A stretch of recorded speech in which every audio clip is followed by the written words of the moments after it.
Alright, now that we have our scrub list done, we're going to go ahead and pull it back up.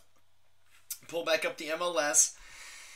Now, what I like to do is I like to get the client and the address information first, so we can be done with the MLS. So I'm just going to show you what that looks like first.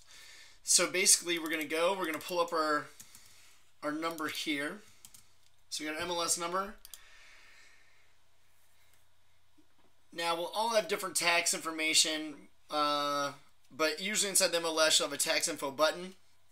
You'll click that. So the reason why I like to do this is this shows who definitely owns the property. So this one looks like Mary is going to be the client, and then let's see. If you go back to the report, I mean, I try to make this as easy as possible, so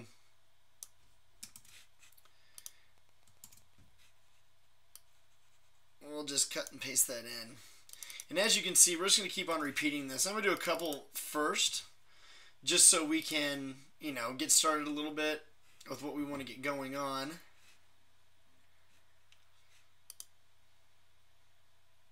As you can see, this moves pretty quick. If you're doing like a major list, like multiple zip codes, that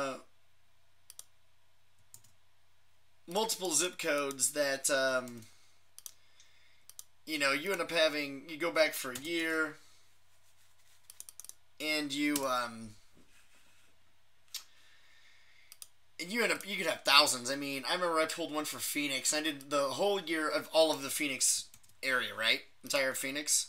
And it was like 14,000 by the time we got done. So it was pretty out of control.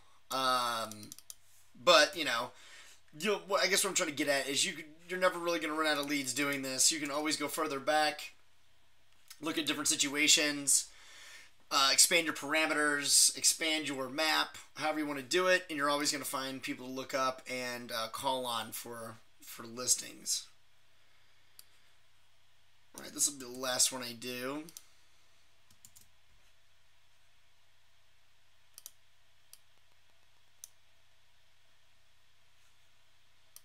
Okay, let's stretch this out. Okay.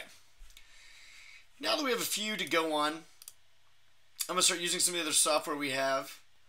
I had a funny story here.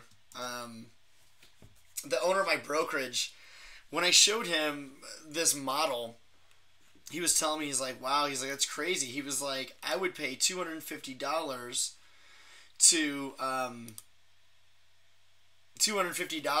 per lead to get contact information. And he's like, do you think Intelius is that good? And I'm like, well, I mean, I'm probably getting 90% of the value for 2% of the cost. You'll see in our getting started video, yeah, you need to sign up for an Intelius account. It's a little over $100 a year for unlimited searches. So, I mean, it's well worth the value to do what we're doing here. So, obviously, I already have an account, so I'm going to sign in. Now, I am going to type in this first person's name, Mary.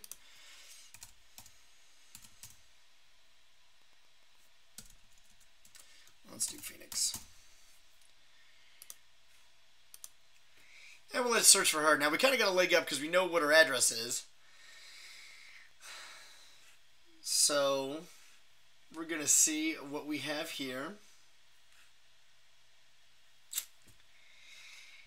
Let's try this one. I was going to go with the first one's going to be a little bit easier, just for the simple fact that it has the most data. And the way we're going to know that it's the right one is it's going to have the address. It's going to have the 16204.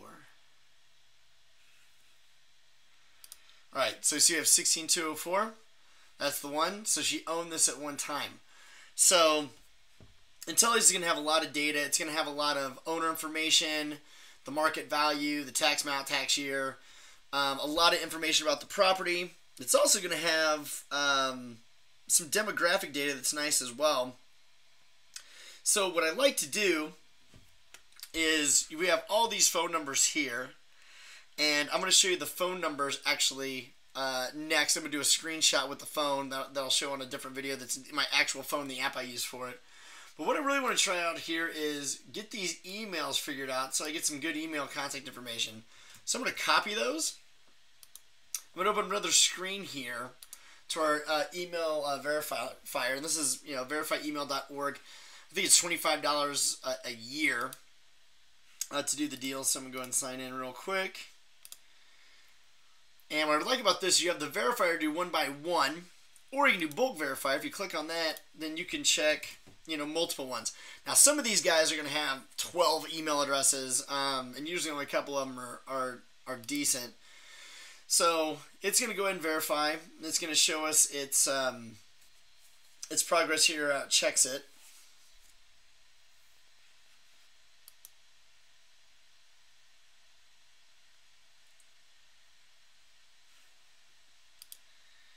Let's see, let's pull this up.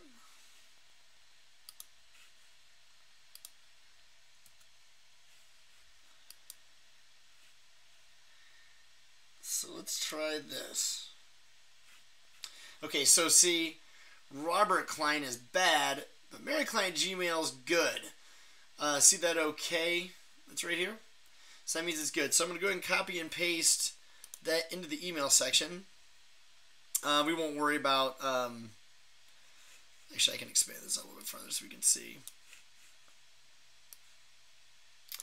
So we have that going on right there. So I'm going to go ahead and do the next one, which this is going to be a little more of a challenging name here, but we're going to try it anyway.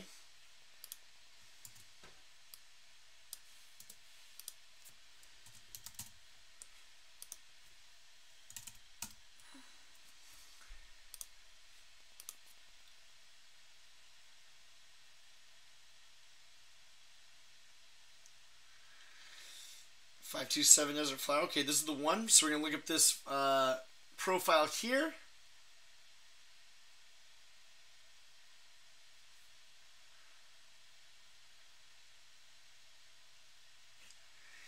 All right, so we got some phone numbers associated with the property. Now, 9 times out of 10, this is the property we're looking for, and this is the last one they lived at. This phone number here is going to be the one you're going to want to get. So what I'm going to do is I'm going to go ahead and copy this in, just because that's 9% of the time it's going to be the right one. Now, as you see here, we don't have any email addresses. So we know that it's also in the spouse's name here. So, and we see them here as the spouse. So we'll go ahead and click on them and see if we can't get an email address, at least from the spouse or the co-owner of the property. And grab a couple emails. So we'll go ahead and check these emails just to see if we can get somebody. Get these guys out of here. Put in these. I'll verify these two. Get our results here. So these are both good. So if they're both good, then I'm going to put them both in. And how I do that is I separate with a comma. The software knows, what I'm doing or what it is. Then you can stretch that out to see the rest of them. We don't need to do that though. Alright, so we have those two. So as you can see, keep on going down the line. You first obviously go to the MLS again to get your name and address off the tax information. And then, once you start getting in a rhythm of doing this, you can fly through this stuff, getting all your data. Now, if you end up not getting a phone number, or you end up not getting a an email address, or you're not getting any response, the reason why I put the address here is, like, if we need to go door knocking, or we want to send out some snail mail or a postcard, or you want to get out on foot, do some door hangers, you can go do that, and you just want to have a list of good prospects to go after.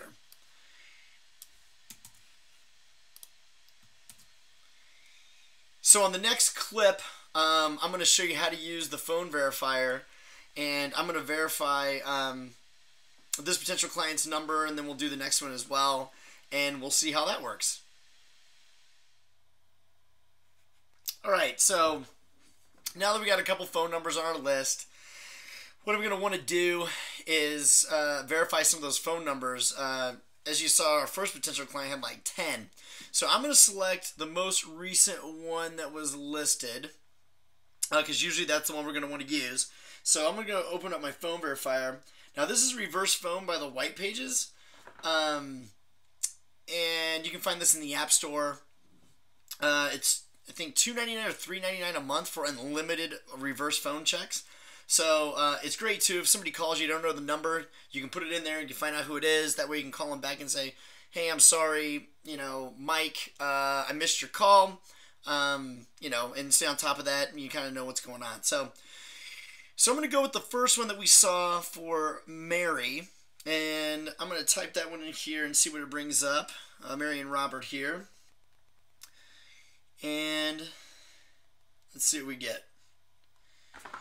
Okay, so this one's good. So basically, I will type that into my phone number field. And for Mary, I'm going to have both a good email and a good phone number.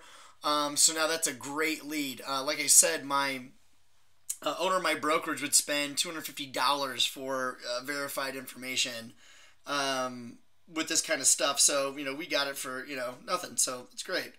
Let's try our next one. So we had another one that was here.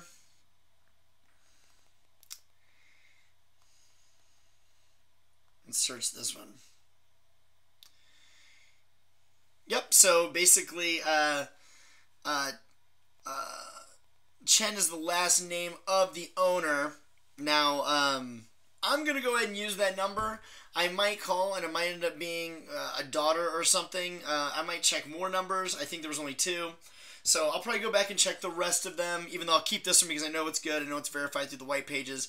So that's what I'm going to have to do. So as you keep going, you keep on using Intelius. Intelius is a great tool, but I found that the verifiers are necessary just to make sure you get the right stuff. And also, there could be 15 phone numbers or 20 email addresses. And you want to get the ones that are good, so you're not wasting your time like smiling and dialing. I remember when I first started, doing the deal, and it was ridiculous because I would try to call, this number disconnected, this one would belong to another person. I mean, I would waste an hour trying to get through the right numbers, or I would email all the email addresses, and I would get a bunch of rejected ones. So I don't know if they got my email or not, and I didn't have good stuff in my CRM to follow up systematically. So these really helped out to, one, speed up the process, and also give me really good data to follow up with. So anyways, those are the verifiers, and now we'll jump into how to follow up with them.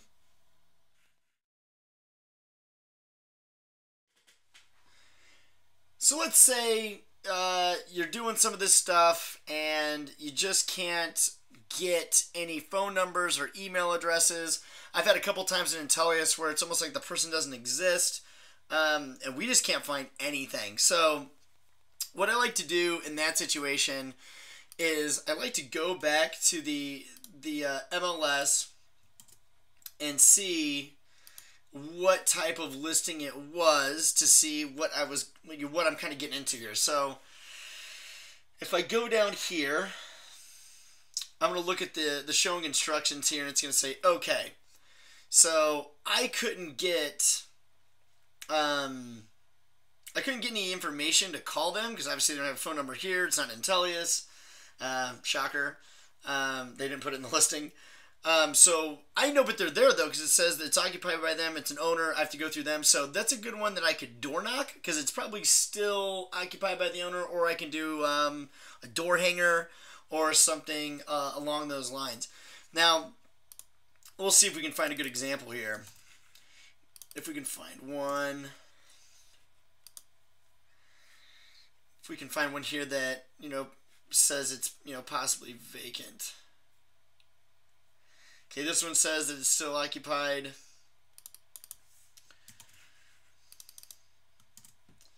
It's not that I really need to find one to do this, but it's just a better example if I can.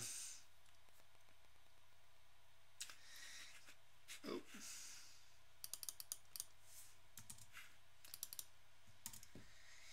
Thing is, if it's vacant, especially where I am in the country, as you can tell, I'm in Phoenix. Okay, so these all say they have people in the homes.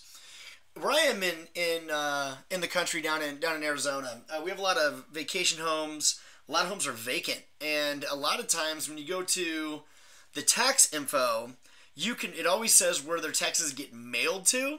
So you don't want to waste your time door knocking or spending money or time snail mailing or putting door hangers up or whatever you're going to do with them. What you're going to want to do is, if you can't find their information, their phone number or their email address, it's nowhere to be found, and they don't live in the house and it's vacant, then what you're going to want to do is see if you can go to their tax information and find out where their current address is, where it's in the Midwest or wherever they live, where they're not living down where, where the vacation home could possibly be, or whatever the situation is.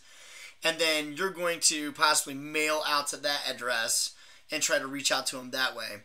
I guarantee you, if you can't find it, nobody else can find it, and everybody's going to give up. So if you send out a letter, maybe it's handwritten, saying, hey, I saw your house didn't sell. I know you're not down here to take care of it. I'm actually a professional in the area. I like to market my homes using, just list out, I use a professional stager. I use professional photography, text marketing. I'll hold your house open. Obviously it's vacant, so you can hold it open a lot or have another colleague hold it open for you. And just give them all the benefits of using you, and just take that extra step of mailing out to that tax filing address if they're not living in the home. And I found that work out really well. And hit them up a couple times. If you can't get them after 3, 4, 5 times of mailing, then obviously maybe that one's not for you. But I guarantee no one else is doing it. So again, that's what you do to get the information. If you can't get the information, make sure the home is not vacant before you go out door knocking and you start sending mail out. You don't want to waste your time, effort, and money doing it. If they are there, then knock away after 5:30 at night. Make sure they're going to be at home and have that conversation, hand out that business card, have that face-to-face contact. If they're not, snail mail is a good option. Just make sure you go to that tax info and find out where their tax mailing is, because that's probably where they live, and that's where you want to send that mail.